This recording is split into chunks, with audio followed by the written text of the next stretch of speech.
Welcome to the Hustle or Bust podcast powered by Paver Art. Our mission is simple: to dive deep into the world of entrepreneurship, small business, and all the success, struggle, and challenges that need to be confronted in the pursuit of growth. We celebrate the entrepreneurial spirit, but perhaps most important, we want you to learn at least one idea that you can put into action immediately to make your investment in time worthwhile. Welcome to episode 17 of the Hustle or Bust podcast, The Economic Storm. What are you going to do about it? We're going to dive into three areas critical to these challenging economic times: your digital footprint, your reputation, and taking a solid risk assessment of all areas of your business. We hope you gain some insight, and we also hope you take real measures to be the proverbial last man standing. Drop us a line with some feedback.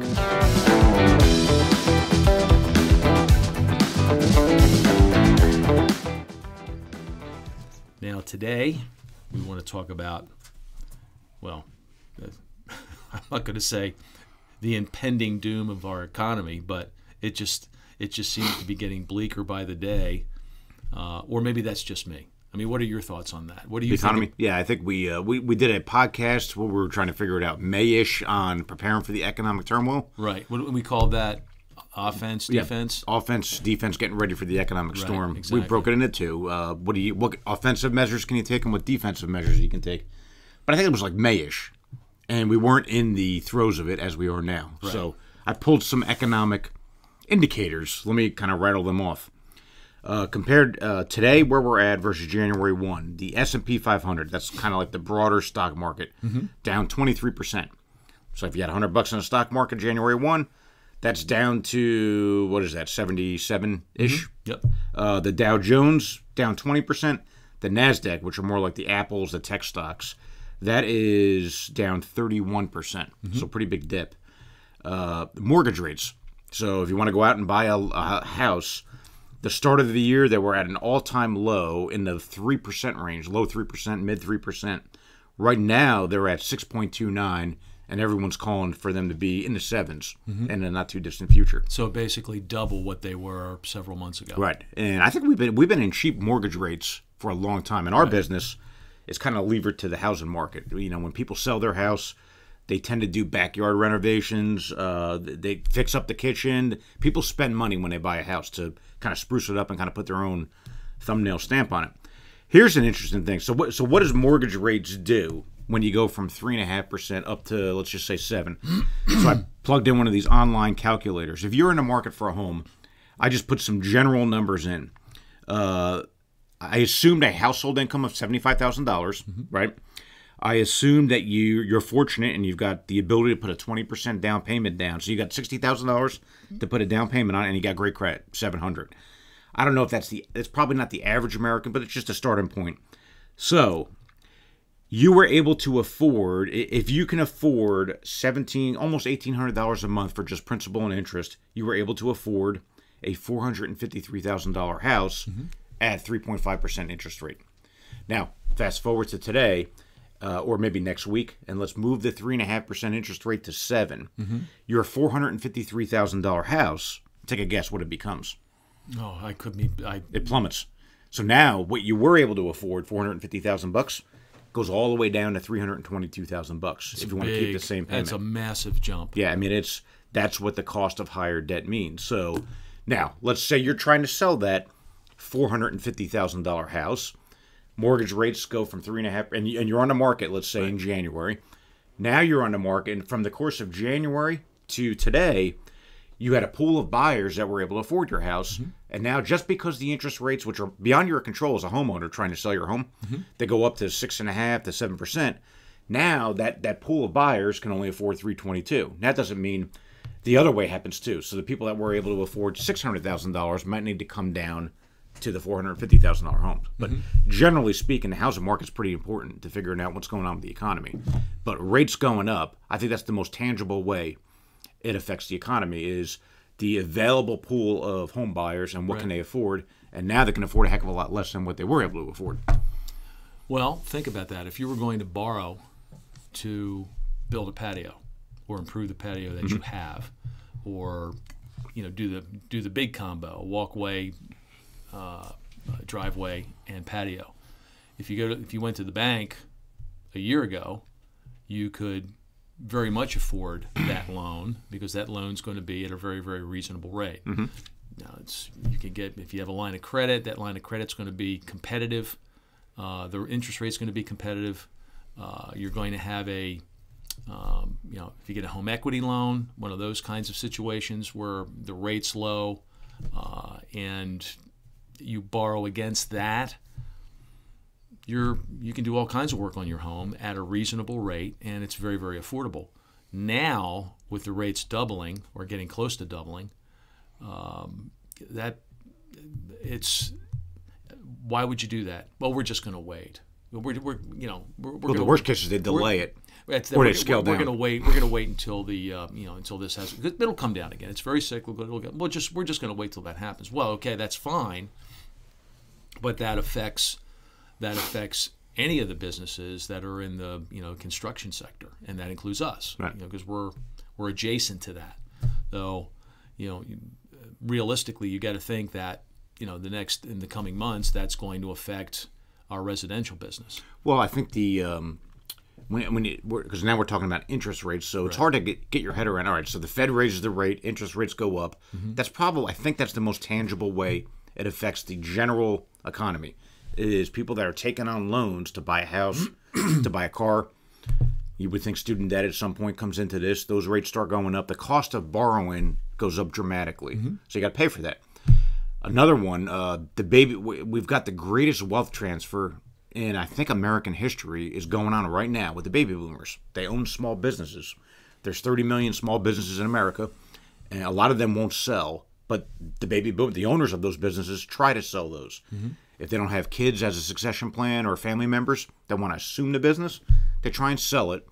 So just like a house, I think the psychological impact of rising interest rates, the homeowner has a hard time coming to grips with the fact that your house, I'm sorry, it's not worth what it was last November. Right. It just isn't. You're going to have significantly fewer buyers when rates go up. Fewer people can afford your house. Now, do the people come down from higher price points to your house? Maybe. Just like the baby boomer that owns let's just say it's a $2 million landscaping business. They want to try and sell it, and they want to try and get, let's just say they want to try and get $1 million for it.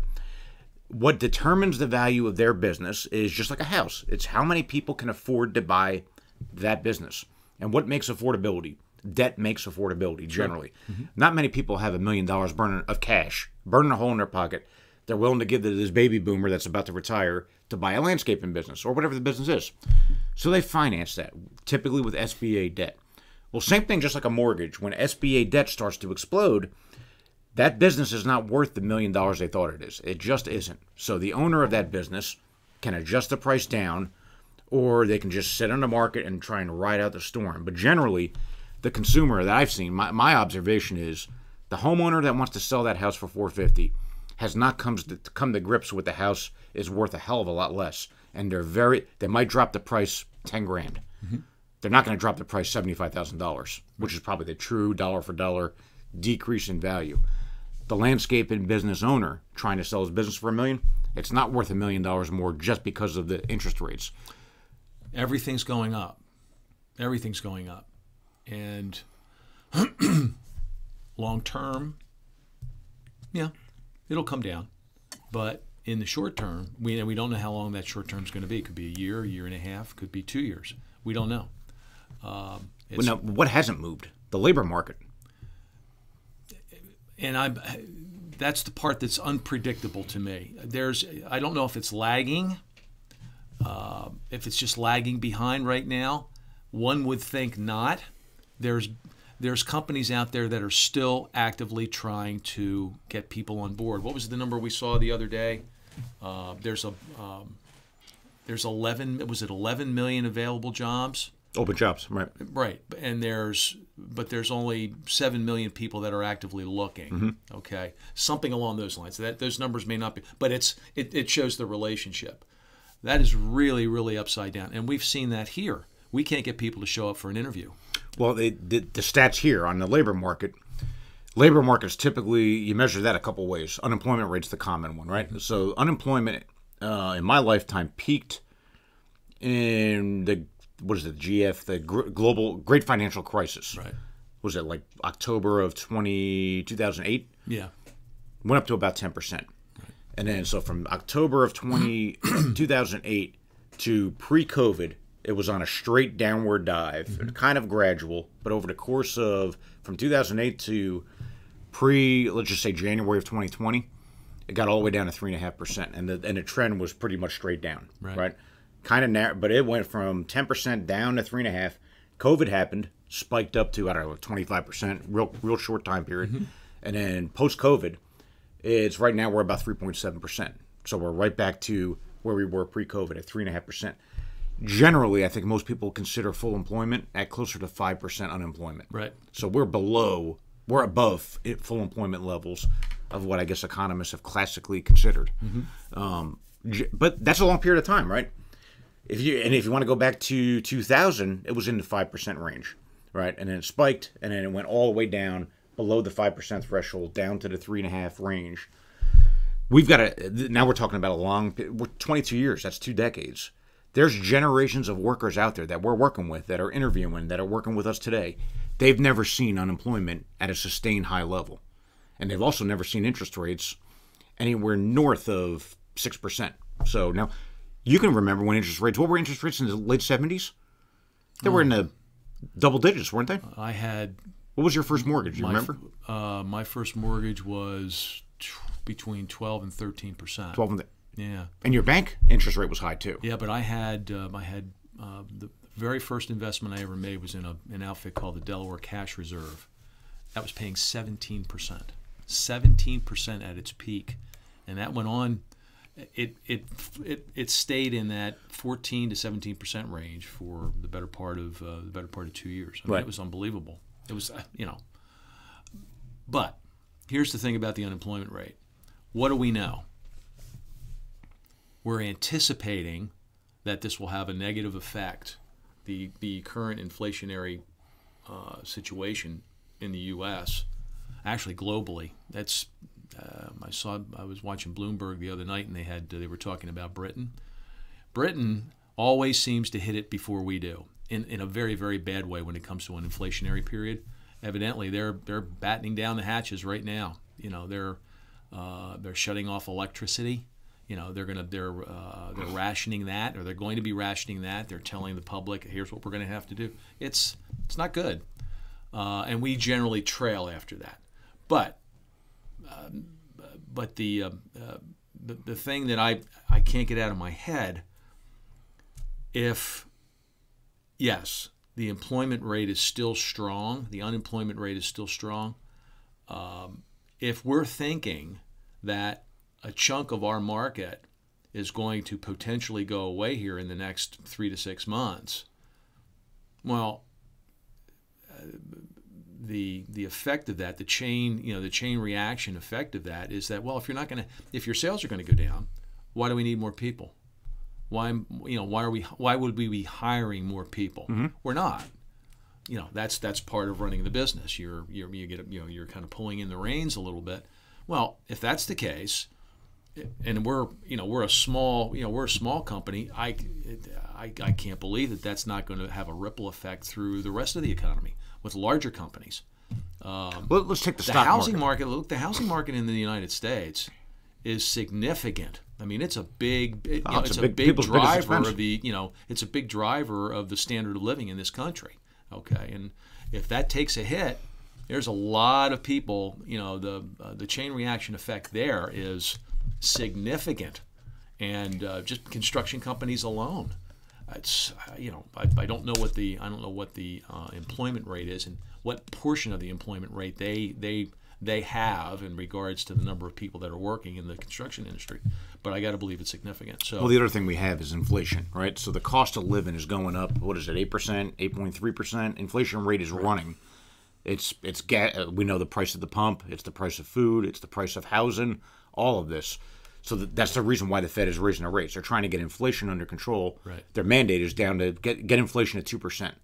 I think most people agree you're not going to get inflation with the labor supply the way it is, you got to do one of two things. You've got to massively increase the supply of labor, or you got to get the current people unemployed. Sounds brutal, but I don't know what the unemployment rate needs to be to slow down the economy enough to bring prices from 8.5% growth inflation down to 2%. But it's significant. I don't know if it's 5%, 6%. Or you got to open up borders with immigration to get millions of more people in. The reason why you got supply and demand driving inflation, right? Well, think about this. You're bringing up an interesting point, and something that I don't think we've been through before, because I've never talked about it, and I'm 69 years old. I've been working since I was 15. This is the first time that I've ever seen a market like this where you've got more jobs than you do people available to work for them. Now, that's because a big chunk of our workforce is not interested in going to work. I can't remember a time when that was prevalent. I could be wrong, but I don't think so. So if there's more people now that are not interested in working, and there's 25% more jobs available than there are people that are interested in going to look for them and get jobs, that throws a little monkey wrench into our argument here, except that we've got a situation there where now we're killing ourselves trying to find. We really need a couple more people. There's a couple of arguments. What's the clearing price to get somebody off the couch and to work? Is it $20 an hour? Is it 15? I mean, what's the number? So a lot of the people that advocate for higher minimum wages are like, look, we don't have a shortage of jobs. We have a shortage of good paying jobs. So you got to pay them more, right? So you get this argument, and just like the home buyer that thinks his house is worth $450 at 3.5% interest rates, and thinks his house is worth what? $450 at 6.5% interest rates. Right. At some point, they got to lower the price. Well, the small business owner or the big business, you can't get people at $12 an hour. And all right, now a lot of states are going to $15 minimum wage. So is it 16? Is it 17? No. What's the clearing price to get people off the sidelines? Forget the minimum wage. Minimum wage means nothing right now. The minimum wage hasn't meant anything for the last year and a half. What I mean by that is, if the minimum wage what's the minimum wage in New Jersey now? 13 and a quarter, 13.25, 13.50, something like that. There's nobody who's going to work for $13 and $13.25 or $13.50 an hour. They're just not. Right. And that's what's controlling. The market's controlling the minimum wage now, not the government. Right. And when businesses don't drive it up substantially, they're just like the homeowner, in a sense, that is stuck on their $450 and refusing to acknowledge the realities that the world has changed. What nobody can predict is how are we in this thing for 3 years, inflation? Right. Are we in it for 3 more months or 6 months? No one really knows the answer to that. But what we do know is we've had those 10, 11 million jobs open, and we haven't been filling them, and wages have been going up. Maybe they're not going up quick enough. I don't know. But we do have a inflationary problem here. Rising interest rates, unemployment, just like the housing market. With rates going up, it's just a matter of time. But I think housing inventory is building. Housing prices will come down. It's one of the drivers of inflation. Unemployment is going to go up. So I can't tell you it's going to go up to 4.5. It's going to go up to 6.5. Right. It will go up. We've got a generation of workers that have never experienced 10% unemployment. Well, let's go there for a minute. Let's understand the connection. If the unemployment rate goes up, then the offering price to get somebody who wants to work goes down. Let's say you're in a little town It goes down. It doesn't stay the same. It doesn't keep going up. It goes down. That's right. So if you're in a town somewhere in Oklahoma, Lindenwold, New Jersey, pick your town. And right now you can go on Indeed and you can see 50 opening jobs, and there might be, 5 applicants for every job. Right. What happens when unemployment goes to 6%? There's going to be 20 applicants? Yeah. And you got more quality applicants, you would think, because some of those people that went from 3.5% to 6%, they were working previously. Sure. So the person that's been sitting at home for a year, for whatever reason, and now they're competing with a whole new pool of people that are recently laid off and trying to go get work really quick, right? They get pressured, right? They've never lived in an environment where you had 9% unemployment, 8% unemployment. So just like a small business has to figure out how to get better, if you're right that the residential market starts to come down, paver art's either going to be good enough to survive that or we're not going to be. right? Right. The landscaping company, the hardscaping company, is either going to be good enough to survive a downturn, which, oh, by the way, a lot of them have never been through a recession. I can't. What percentage of all hardscaping companies are going to survive Great point. the next downturn? What do you think? Well, you lived through the Great Recession. Right. How many? If there were 10% went out of business, do you think, or more?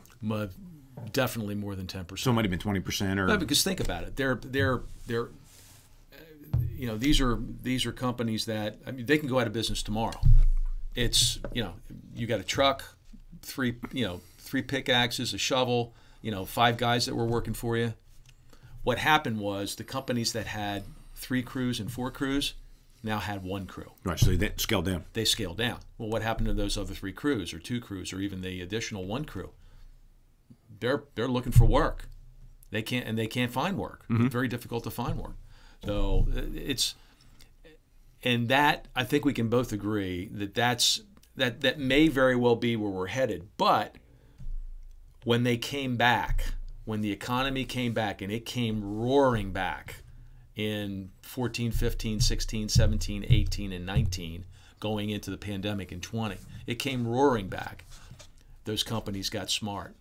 We're only going to take on what we can. They're disciplined. What we're comfortable taking on because they lived through. We're not going to go through we're not going to go through a risky expansion, and we're going to put on 3 crews. We're going to bring in 9 more guys, 10 more guys, 12 more guys. They didn't do that. Okay, they scaled. They kept that scale back. Okay, they may have put on an additional crew instead of they had 1 crew. But the ones that stayed in business got down to 1 crew. They scaled back to 1 crew.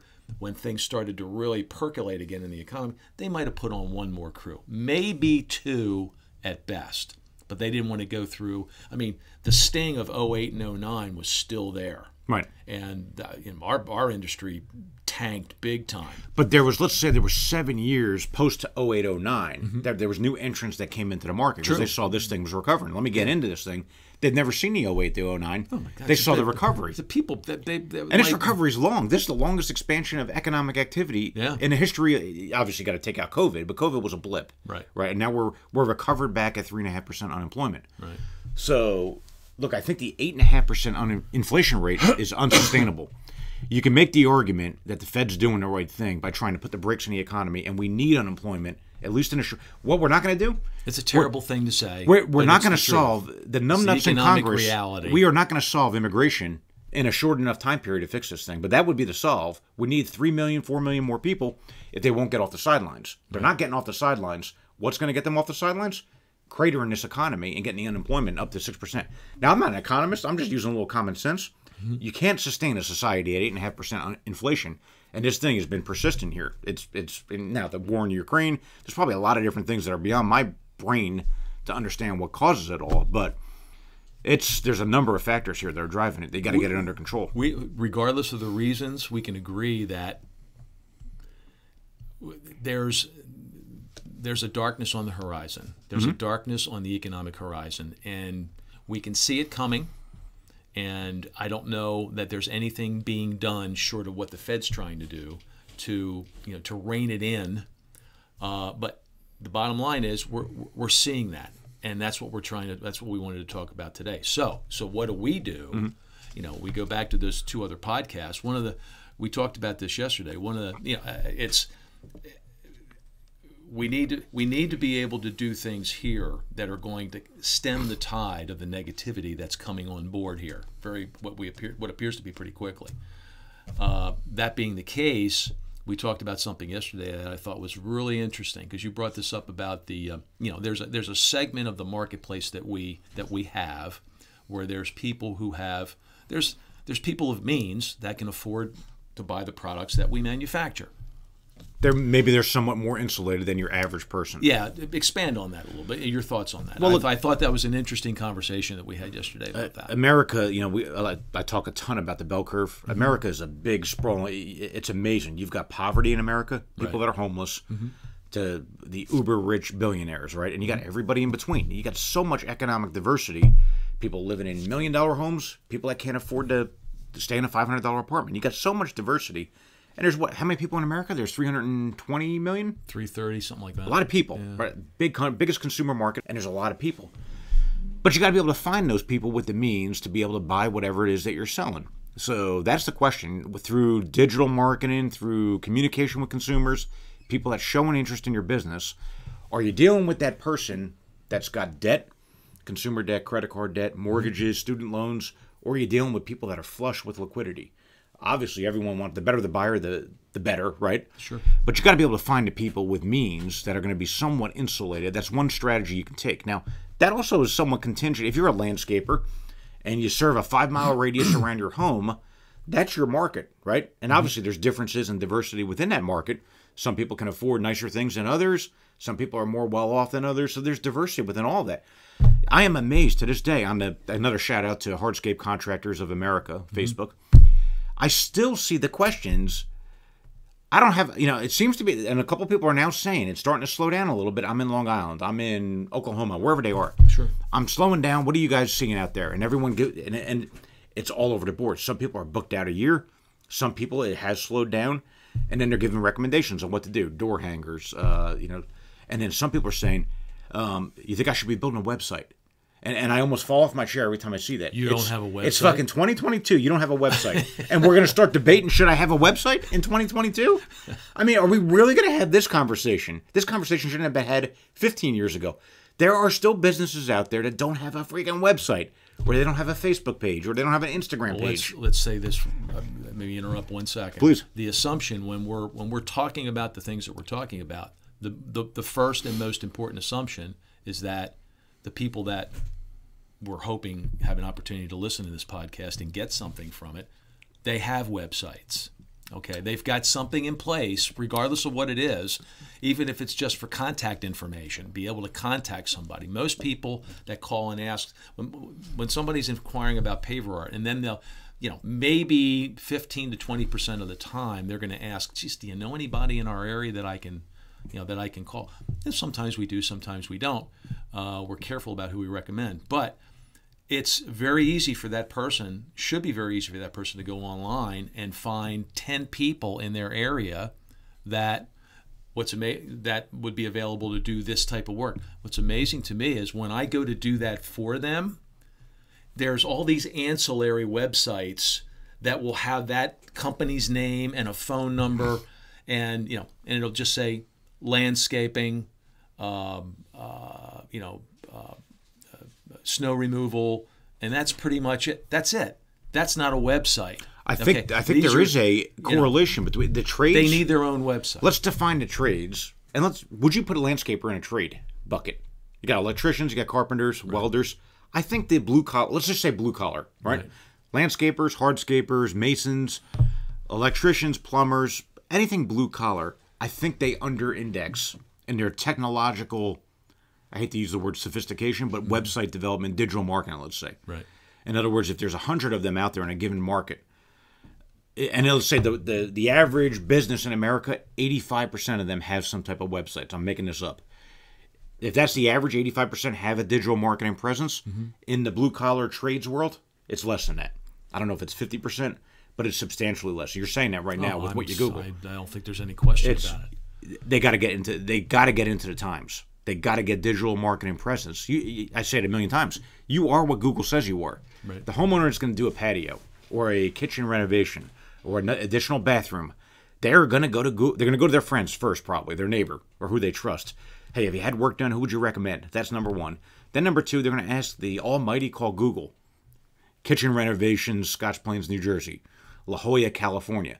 And whatever comes up, that's going to be their hot ticket for who they're going to call. Or they're not even going to call. They're going to go look at their digital portfolio and see their work, see their reviews. That's the place to put it. If you don't live there, you're out of that business. You're not competing. So it's amazing that we got to talk about it. You got to have a website. You got to have social media profiles, but you got to have it. I wouldn't want to go into a downturn and not come up high on Google or anywhere on a search. Well, and we've seen this happen time and time again. When there's an economic downturn, no matter how large or small, the competition for business in a particular market, it ramps up significantly. Right. You've got, as you're making that transition into that down economic period, you might have 100 hardscapers, landscapers in a particular market that are actively working every day. Right. Okay, they've got crews out there every day doing work. Well, as the dollar amount of that market starts to shrink, okay, you still got the same 100 guys, but they're battling for less and less business. Right. Okay. So who's got the presence? Of course, exactly. And the guy that's got the easier you make it for the consumer to check you out, the better. People are not going to, references are still extremely important for contractors. There's no question about that. References for us are extremely important, but we show references every day. Everything that's on our website can be tied to a reference. And we got a portfolio, and they can make their own judgment that on portfolio, that's our reference. That's our reference sheet. The pictures of the jobs that you've done as a contractor on your website. This is what people are looking at. Oh man, I love that. That's what we want. People are going to have limited dollars now, and they're going to be very careful how they spend them. Let's talk about a thing that I've always been fascinated by. It becomes brutally critical in this time period. It's called reputation. So when people say the name Bull, what do they think of? Or Olivito, or Paver Art, or XYZ Hardscaping, or Kitchen Remodeling, whatever the business name is. What determines reputation at its most fundamental level? Can you pay your freaking bills or not? Right. Right. So we've been through, and we're getting a little bit more of it. Last week, we did a project that goes out to California, and we got this thing done September 5th. And our terms are simple. I've said this before. You pay a deposit, and then when we give you that proof of completion photo, we want the money. And it's going to take us, whatever, depending on humidity levels, 5 days to dry, package, and then we ship it out to you. And those are our terms. It's simple. We go through it. It's on our invoice. We talk about that. September 5th, we still haven't gotten paid. And it's, September 27th now. We're going to push this to the top of the list because we're in economic turmoil. We typically, side note on the Hustle or Bust podcast, we typically are 5 episodes published, or not published, in the can, waiting to be published. Right. Because we're in a little bit of an economic thing right now, we're going to move this to the top and publish it. Back to our terms and your reputation, or a business's reputation. Is it coincidence that they're dragging us? Or do they not have the money and they got to wait to get paid before we get paid? What do you think? When we have problems collecting on our terms, what do you think it is? Or they're on their own agenda. They're going to do it when they want to do it. The guys that we know and have had experience with and buy from us once or twice a year, and in the past they have always paid their bills. In good times, they've always paid their bills on time. If for whatever reason they start dragging, well, that explains why. It's because of the economic times. They're as my dad used to say, they're robbing Peter to pay Paul. Okay, they're paying this guy today, okay, because they can't pay this guy today. But this guy's screaming he's screaming the loudest. You're going to pay him first, and you're going to put this guy at bay. The guys that regularly don't pay the way you want them to they're just going to get worse. They're just going to get worse. Are they going to make it through the other end? This company that we're talking about, my guess is, from the experience I've had in this business for the last 20 some years, my guess is this is the way they operate every day. Okay, they do it when they want to do it.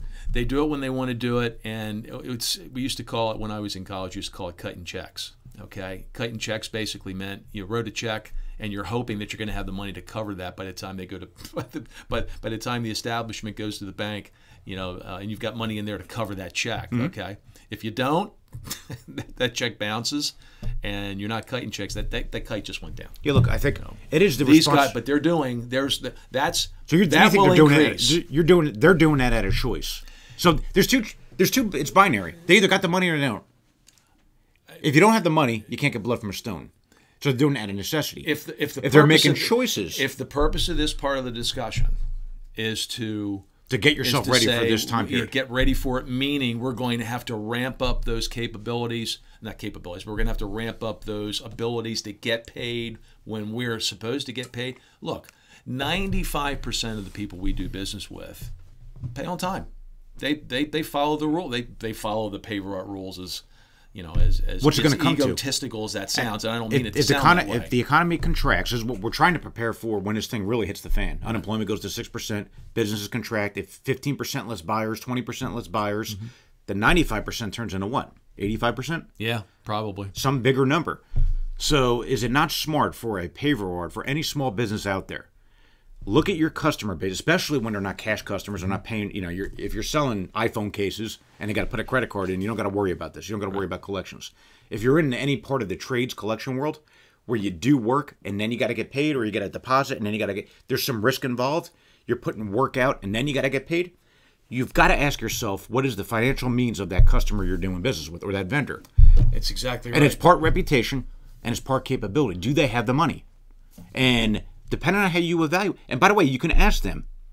So if they come to, and I've said this a million times, look, people that just ignore our terms because either they choose to, they're careless or whatever, one, it's our fault because either we haven't explained it, but when that project comes around again, if it comes around again, am I going to do business with the person that strung me out for 6 weeks? Hell no, I'm not going to do it. They're going to have to connect me to the end user. That could be a university, it could be a school, or whatever. I am not going to do business and going into a downturn with someone that doesn't have money in the bank until they get paid. It's fucking crazy. Yeah. Look, this is brutal. You're a business owner. You've got your number one responsibility, you got to make payroll. And if you can't make, and you can only make payroll if you got cash coming in. And if you've got terms of your contract and they're not executing their terms, it's either reputational or it's they don't have the money. Yeah. You've got to determine which one they fall into, your customer. We had an electrician in. We're getting ready to do a construction project in our plant. We're expanding capacity. Hold that topic off. But the electrician, great guys, team, they almost said somewhat embarrassingly, I might have to charge you a deposit because, the cost of materials is up. And I'm like, and it was almost like they were embarrassed to say that. And I'm like, look, don't worry about that. Whatever you got to do what you got to do. You don't got to worry about money with us. Now, I've built it's a strategy on how you build your financials. Right. I've always said to suppliers, electricians, whoever we do business with, we're not going to be your biggest customer. But by golly, I will have to die on a vine before I stiff somebody for paying bills, or they got to worry about is paver or good for the money. I've always run the businesses that way. I've been conservative financially where I don't have to worry about that. I take that off the table with vendors that do business with us, or electricians, or any of that type of thing. So now, unfortunately, the fact that he was even embarrassed asking that means that he gets pushback on charging deposits or whatever he does. Mm-hmm. So it's common in the world. In the world that we deal with contractors, they are like one step going out of business. They really are, in terms of what I've seen. That they drag you, they wait till they get paid, then they turn around the money, and they ignore whatever contract terms that you have. So going into this downturn, you got to know who you're doing business with. And by the way, I feel for contractors too, that they're not getting money in advance. A lot of them aren't. They're waiting until they finish the job, and they're getting this big slug of money, and they're praying that the homeowner's going to have the money, and they're certainly not vetting their financials, not doing it. We're all too busy to go into collections departments and evaluating credit risk. So it's a big topic here. People got to start giving that real thought. If you've had experience that's not good with a vendor, with a customer, with any type of partner that's not good and relate to that, it's not going to get better in this time period. It's going to get worse, and you want to be spending 20% of your time in that area of the business. You don't add value in that. That's all risk management. What I know is people that have done that to us, we're going to be doing different things. Now, it's not, again, to your point, it's a really small percentage of the world, but it's going to become bigger, and you got to know that going into this thing. Relatively speaking, it's going to get, it won't be small, it'll be much bigger. Rant over. Back to reputation, because now this is the bigger thing. Right. Let's say you're 25 years old, and you sign up for an interview, and you just ghost the person. You don't show up. What does that say about your reputation? So I said this. Wouldn't it be cool? Yelp for restaurants universally hate Yelp, right? Now, well, fucking Bull's now a critic. He can go in and evaluate the quality of his chicken Sorrentino, and he's going to write a review that it's a 3-star instead of a 5-star. Well, who died and left this guy boss? Well, now we got a nation of reviewers online, right? Reviewing things, right? So, and I can just imagine being a restaurateur, and you got 30 people on a Tuesday night, and 3 of them are going to give you a crappy review for whatever reason. Now, maybe they deserve it. I don't know. Well, and I'm thinking, boy, wouldn't it be cool if those 10 people on Indeed that applied to a paver job or whatever job, and they just decide for whatever reason not to even tell us that they can't make it, or they're just not going to come, and then they ghost you?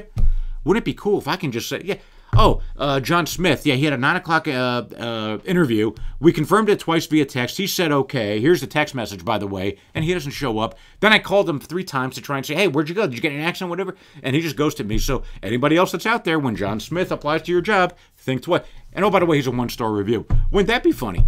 Now, I say that all in jest. But again, What is that? What is John Smith? He's living in a world of 3.5% unemployment. That's who he's competing with. Right. Nobody, right? This thing goes to 6%. He can be in a world of hurt. At some point, they got to start working. And when he goes to that world, boy, it's going to be a little different. Because now he's competing with somebody that's been 2.5 years at Sam's Club or wherever the heck they've been. And now they've got dirt under their nails with working. And now they're in the market. And he's competing with John Smith, who's got the lost decade. 10 jobs in 4 years and short stints. Their world's going to change too. It's interesting that you bring that up now, and I want to go back. Rant number 2 over. Well, it's interesting that you bring that up because the folks that ghost us now, or they do come to work, go to lunch, and never come back the first day, that kind of stuff. Those folks, in my mind, are always going to be there. Okay, they're not going away. They're not all of a sudden going to get religion and become, work ethic all-stars overnight. They're not.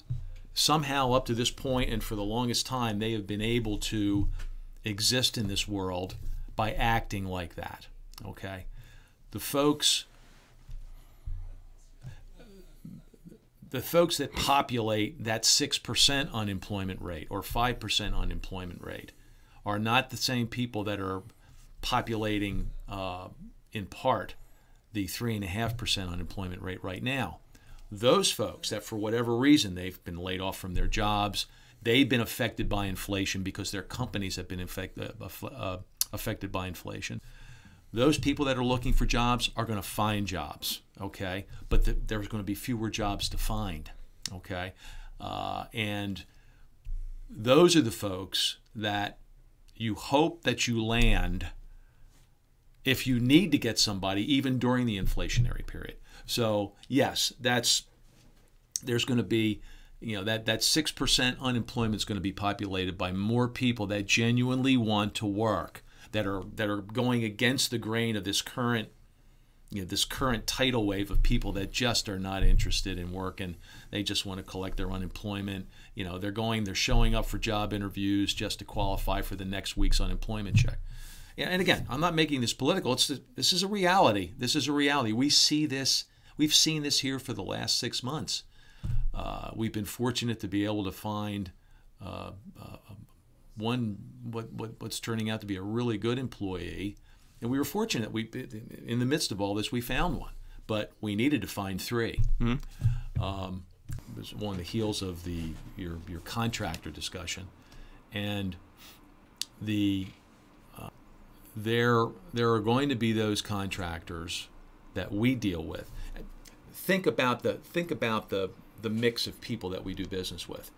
I'm putting numbers out there that are not totally arbitrary. We have a pretty decent handle on this. But if 60% of the people that we're dealing with are end users, homeowners, for instance, let's say that's 60%. Contractors are, say, 20, okay? And then the last 20 is a mix of, end users, design people, build firms, landscape architects, that sort of thing. So 60, 20, 20. If that 60, which is homeowners, turns into, because as a result of the inflationary periods that we're in, and the effect of the inflationary period that we're currently in the midst of, if that 60 turns out to be 40, okay, well, all of a sudden, just by default, your contractor business is going to go up as a representation of your good point. Your accounts receivable.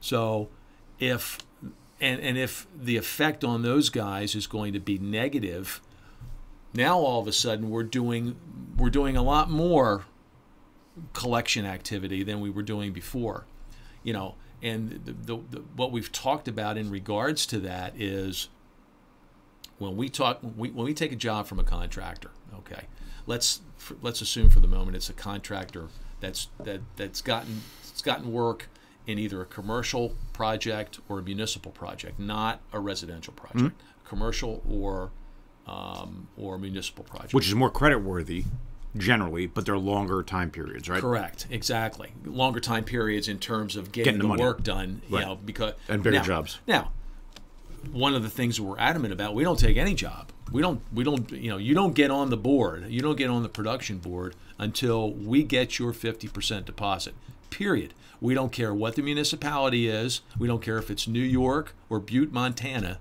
We're going to get your 50%. Somebody's going to pay that. By the way, or we're not. Or can I opine on that? Sure. Because I'm half Sicilian and from Jersey, full 80% Italian. We get a lot of people in government positions working for municipalities that challenge that. Oh, we don't do that. We give you a purchase order and that's good enough. We're the town of Essex County, New Jersey, or whatever town in California. We give POs. We don't give deposits. I understand. I love the pregnant pause. Pregnant pauses are perfect in life. Isn't silence deafening? It's beautiful. I understand that.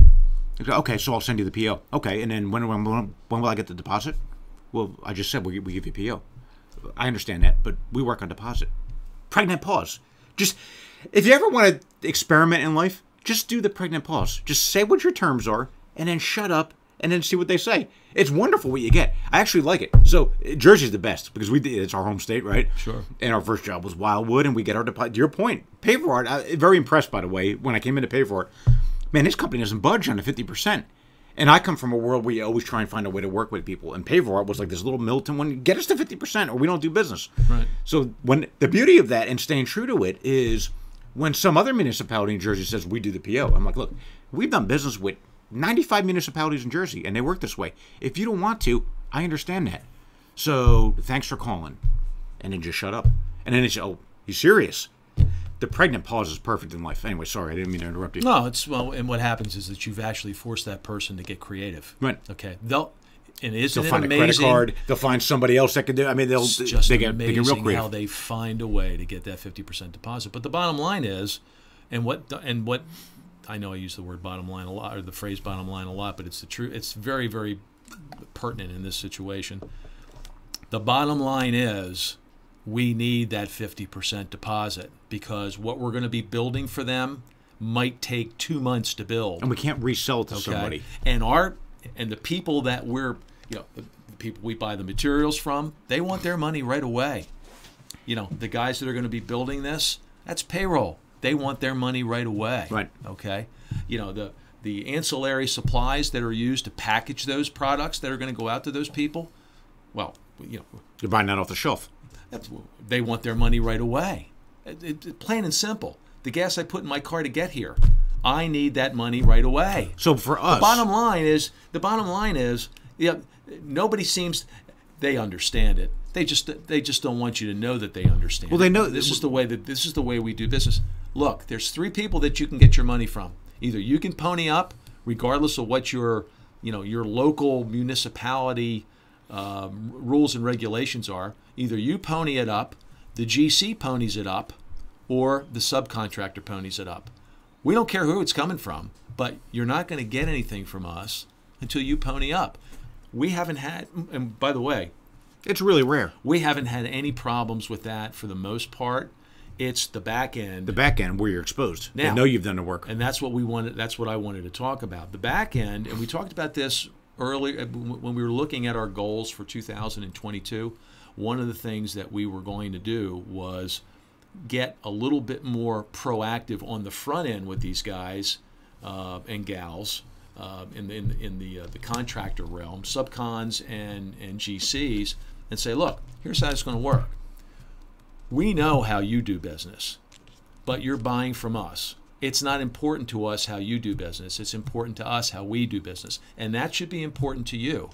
You have to buy our product. It's been spec'd. Unless you've got someplace else to go to get it, you're going to be buying it from us, and these are our rules and regulations. Understand that just because we got your deposit doesn't mean you own that piece of material. That's not leaving this building until we get the balance. And oh, by the way, we're not going to be willing to hold on to this for 2 or 3 weeks because you're not ready for it. we need to get paid, Mm-hmm. and we're going to hound your ass until we do. So get that through your. Well, it's got to go a step. That doesn't always work. No, but I'm talking about doing this. That's the initial foray that they're going to hear or should hear when we first take the order. Bottom line is this: here's our payment terms. 50% now, which they always pay. Somehow or another, they can come up with the money. It's the back end. That's where you get stretched. Because the GC's stretching them. The GC's stretching the subcon. The university is stretching the GC. The municipality is stretching the GC. So therefore the GC who's got, 10 subcons that he's dealing with here, he's trying to deal with them all. Well, what we need to do as a small business, we just got to let them all know, subcon, general contractor, we're going to go around all of you and go right to the university. We're going to go right to the municipality and say, and we got to know that up front, by the way, who the decision makers are. And nobody wants to deal with that. If you're a general contractor and this little paver art company, who the hell is this? Sticking them up. They're sticking us up. They're going around 3 entities to get paid. Well, what do you want me to do? I'm not getting results from you. Yeah. So, look, small businesses, again, you're responsible. You got to think about this. Are you going to go to your 8 employees, your 15 employees, and say you're not going to make payroll because you've got 2 entities between you and the money? If you're comfortable with that and you want to stiff your own employees, then do that. Well, this is going to happen coming up here. You know it's going to happen, right? Because of the economy, and I'm trying to reel this big fish in. Again, uncomfortable conversation, right? But so GC's listening. If a GC's listening to this and they're hearing paver art's going to go around the subcon, around a GC to the municipality to get paid, or the university, yeah. Let me broadcast that as loud as I can say. Yes. Every company should be doing that, protecting their financial interests, because in an economic downturn where things contract double digits, if people start stretching people, this whole economy implodes. Oh, yeah. The municipality's got to know we saw this little company over here. I'm sorry, we saw that in 08 and 09. Right. So I we can guarantee that firsthand. You and I can guarantee, and every economist can guarantee, we're going to get the prediction wrong. We don't know if unemployment is going to go to 6%, 7%. Right. We think it's going to get worse, but we don't know when, and we don't know how much. What you can control is how you do business, with who you do business with. Back to reputation and relationships. Mm-hmm. So you got employees, you got vendors, you got customers. I think in this world, you should always embrace relationships. What a wonderful opportunity if the world starts imploding and businesses start going out and more people are available to work, to figure out how to upgrade talent, to figure out how to upgrade your customer base. Everyone, look, the problem, what I don't like about the world of 3.5% unemployment is it's almost an us versus them mentality between ownership of businesses and management of businesses and employees. I really don't like that. It's really, the health of a business is a function of the employees working together with ownership and management, right? They need each other, right? You can't get the work done without the employees. Without the business and the capital, you can't get the business running to begin with. So if you can come through this with a tighter employee connection, and you realize that the last men standing are the businesses that survive, and if you just kind of, everyone swallow their pride a little bit and say, this is going to be some shit we're going through here over the next 18 months, 2 years. How do we get through this together? How can we all get all hands on deck to figure out this business? By the way, suppliers, might not be a good time to start nickel and diming your customers with nuisance fees, with things that just raise the red flag that I'm going to hit you with a penalty fee or whatever that is. Think surcharges. Like airlines are classic for it, the baggage handling fee, and that's been going on forever. But start thinking about, now look, credit card fees are a hot button topic too. Restaurants, and for some reason, people, one of the biggest hot button topics I see with small business is passing through the 3.5% surcharge credit card fee. Some people just hate that. And there's so much emotional debate on Facebook, social media, with you should build that into the price. That should be a cost of doing business. What do you turn it into the airlines? And I see both sides of it, I really do. But what I do know is if a small business restaurant, let's say, is passing through 3.5%, it's not because they're making $1 gazillion. That 3.5% spread over $1 million of revenue, that $30,000 might be the cost of raises for the year to keep their staff in place. So they're doing it for a reason, not because they're greedy. It's a chunk of your marketing budget, which is a big deal for us because we don't have boots on the ground out there selling our product. Right. So, well, we've covered a lot of ground here. Well, I'm going to bring this back to the contractor. Why wouldn't we go in situations like that? And we can call the shots any way we want. Why wouldn't we go? And I'm going to go to an extreme here. But why wouldn't we get you be Altheny, Utah, okay, and they want an Altheny, Utah, town seal at an intersection in Altheny, Utah, and we priced that out at $25,000. Happy to make that for you, Mark, and but here's our payment terms. Our payment terms are 100% in advance. You don't even make the production schedule until we get your check. Mm-hmm. Oh, I can't do that. No, we've never paid anybody. So, all right. We've never paid anybody in advance So for anything. Your paver art, you're giving me, and I'm the contractor. Forget for the 50%. It's 100%. Right. So now I'm the contractor, and I'm going to the extreme for a reason. So Altheny, all right. So I'm going to play the contractor, right? Okay. So let me take my paver art hat off. So you're paver art, and I'm Altheny. The Altheny came to me, and they want me to put the seal in and figure out how to do that. You can't get this anywhere. It's been specified. So you're telling me I got to give you 100% of the money up front, right? Or you're not going to make it for me? That is 100% correct. All right. So now I'm Altheny. All right. So I either got the money to do that or I don't. Mm-hmm. Right. So now I got to figure out all of that. But I'm convinced that you're not going to make that until I pony up the money. Mm-hmm. All right.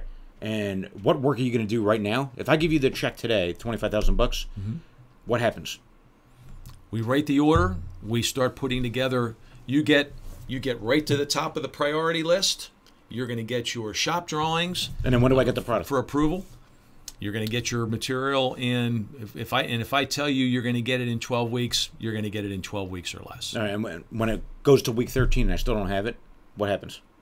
Well, there were certain things that occurred that kept us from doing that. All right, but I gave you the money and you've been sitting on it for 12 weeks, right. And I still don't have it on week 13. What happens then? There's not much you can. Much you can do about that. So I don't have any penalty fees or anything, is what you're saying. No. So I got to kind of grin and bear it, or correct? Okay. How do I know you're not going out of business tomorrow when I write you that check? Yeah. Are you going out of business? How do you know I'm not going out of business with your 50% deposit? I don't know, but so my risk is I'm giving you money before I receive the materials, right? Correct. So are you going out of business? No, we're not going out of business. So I'm supposed to take your word for it, or? Yes, that's what you're supposed to do. So we're at a Mexican standstill here, right? Correct. I got to take your word that you're not going out of business. You're not going to take my $25,000. Or I take your 50%, and you decide that you're going to pay me the other 50% when you damn well feel like it. Mm-hmm. Okay? So I put the extreme out there for a reason. Either way you look at but this, as a contractor, somebody is going to get screwed. Or someone's got to assume risk. So I'm a contractor now, and I get what you're saying, payroll. You're a small business. And by the way, I'm a small business too. I've got 8 guys working for me, and I got to make payroll too, right? So not in my model is I got to pay 100% or I can't get that job. Right. If you're saying you're the only one that does this, or I don't have many good alternatives, and I got to give you the money, so I write a check, which $25,000, by the way, is 3 weeks worth of payroll. So I've got to expose that, and you're not giving me any assurance that this thing will be done, and I don't even know if you're going to be in business next week. Right. So how do I feel comfortable with that? Help me with that. I don't have to help you with that. You just take it or leave it.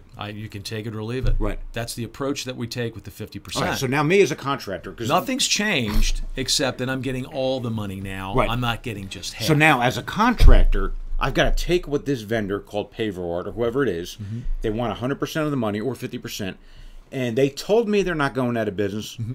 They told me, they represented that verbally, and then they assured me it's 12 weeks, but it might be 13. There's no recourse I have. Right. Is that a risk that I want to take doing business with this outfit in a world that's contracting, and I've got all these pressures? I've got to make that decision. So I've got to let me weigh in on that, because I'm a vendor and I had never heard of PaverArt, but they spec this in. I did a Google search and I found this outfit.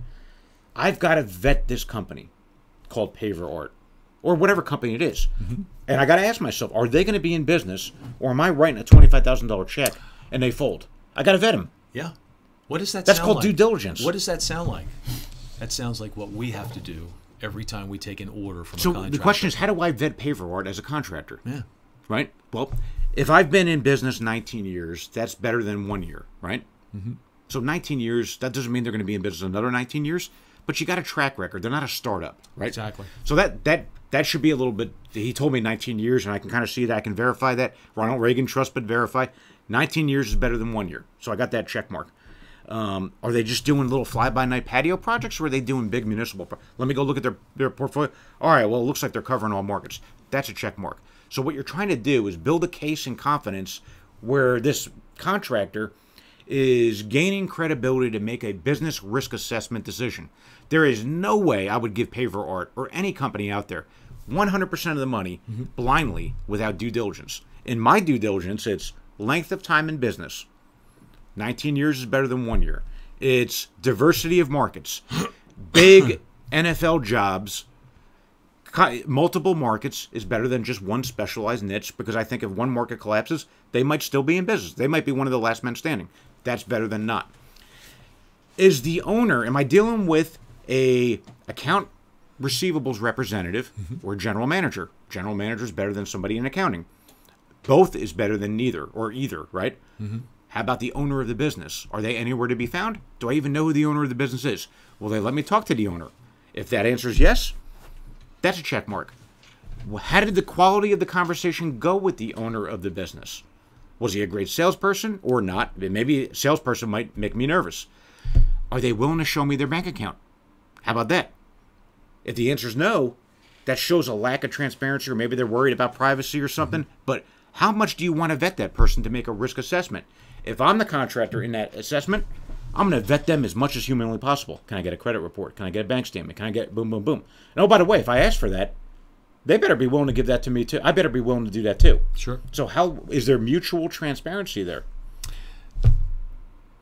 Everything that you just said, the last 5 minutes that you talked, that is exactly what we should be doing when we only take 50%. That's right.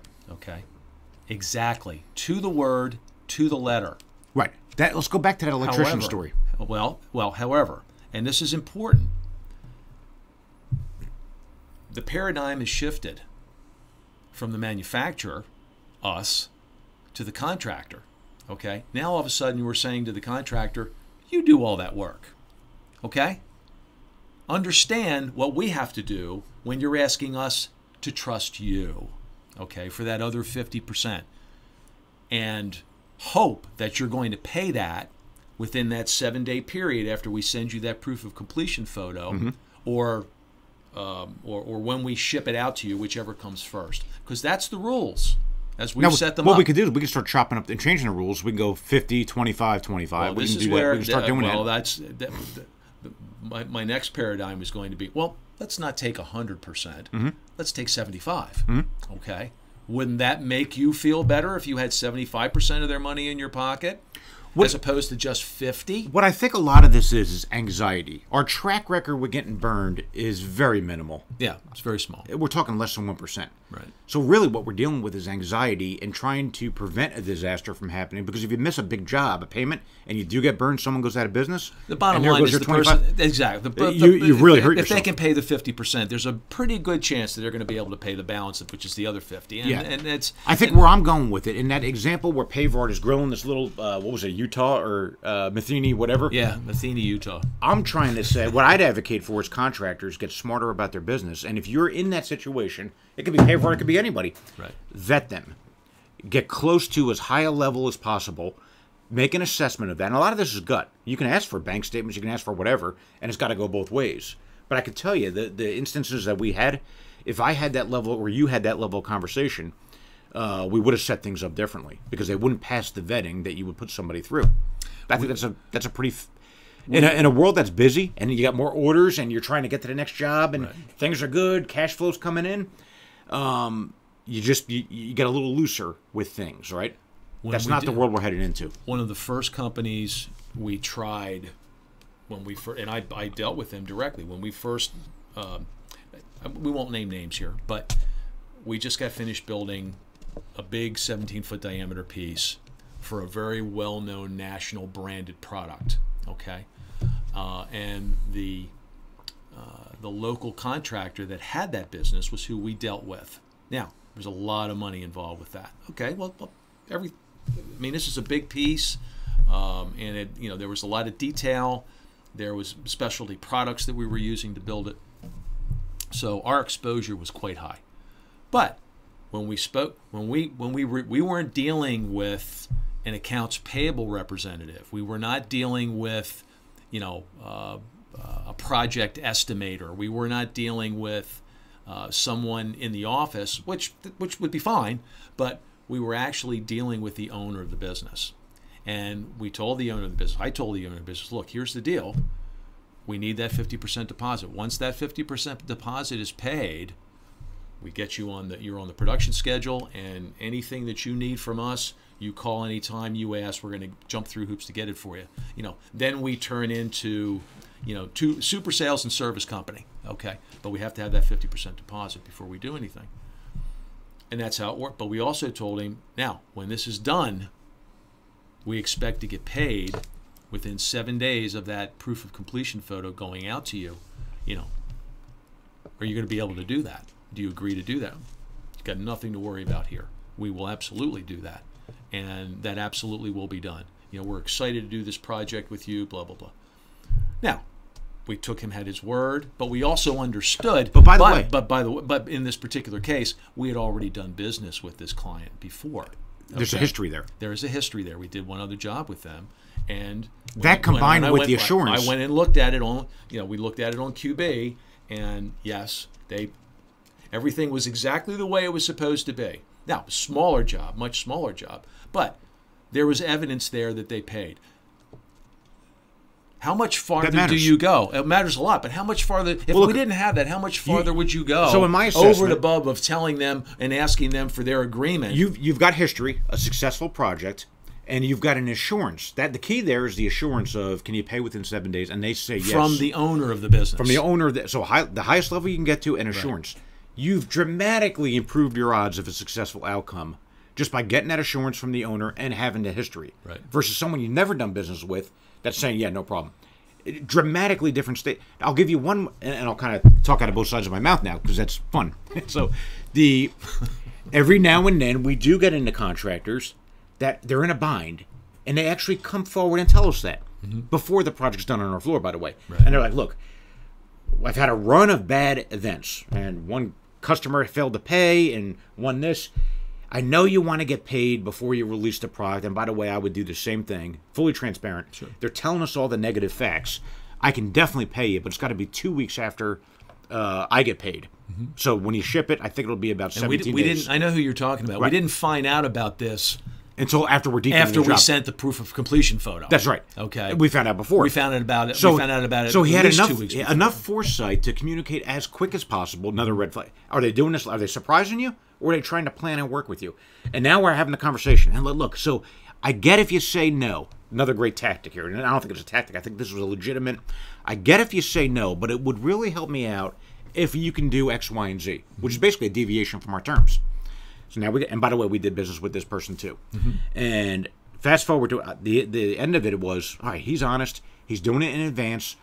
Why wouldn't I take a little bit of a risk? So the answer is, we're not militant. The answer, we said yes, right? So now I'm on vacation at the Jersey Shore. We said yes to the extension of terms. To the extension of terms, right. Now I'm on the Jersey Shore on vacation, and I think like day 17's coming up. And I'm kind of driving back from the Jersey Shore, and I come back into Paver Art the next day. And what do I see waiting there? A check from this company. He did what he said he was going to do. Now, what does that do for his credibility? It goes through the freaking roof. Yep. And I'm thinking, oh, shit, am I going to have to go chase this guy?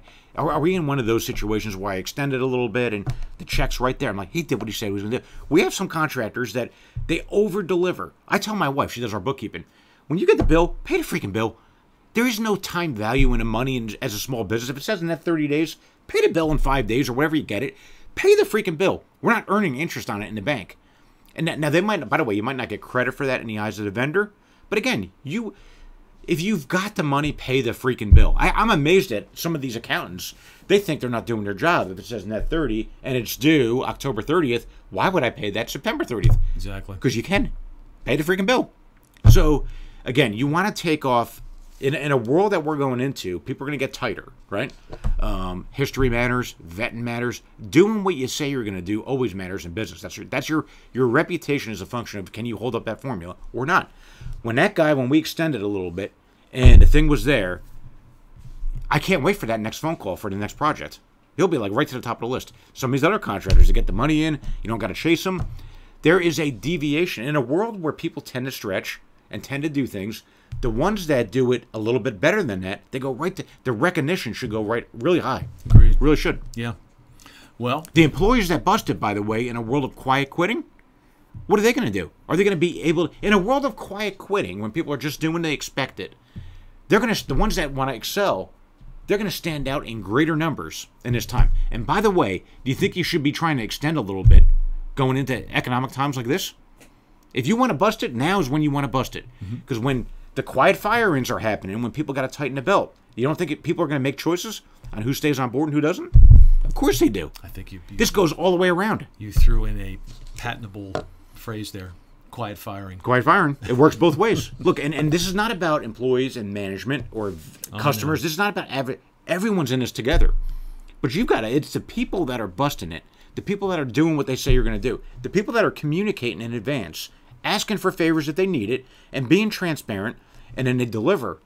Those are who you want to go to war with. I mean, this thing's going to be tough. If 20% go out of business, how are you going to be the last man standing? There's two things that I want to talk about. One of them you just brought up, and this is tied to that. One is fear.